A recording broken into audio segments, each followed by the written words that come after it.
দুৰন্তটো অসমীয়া মানুহে মাৰা নাই বা আমাৰ অসম পুলিচেও মাৰা নাই বা এতিয়া অসমত কিবা এটা ৰিটালিয়েট কৰা মানে কি আমাকে মাৰা হ'ব অসমখনটো মোৰে ঘৰ নহয় তেওঁৰোতো ঘৰ হয় গতিকে নিজৰ ঘৰত নিজে কিয় আক্ৰমণ চলাব মই নাভাবো ৰিটালিয়েট কৰিব বুলি কাৰণ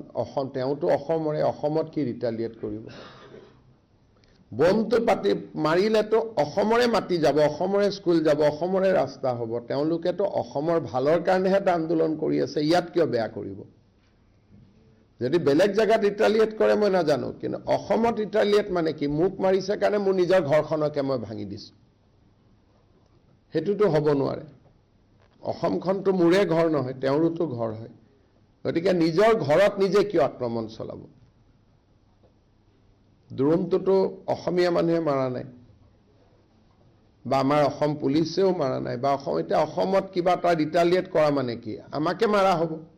আমাক কিয় মাৰিব গতিকে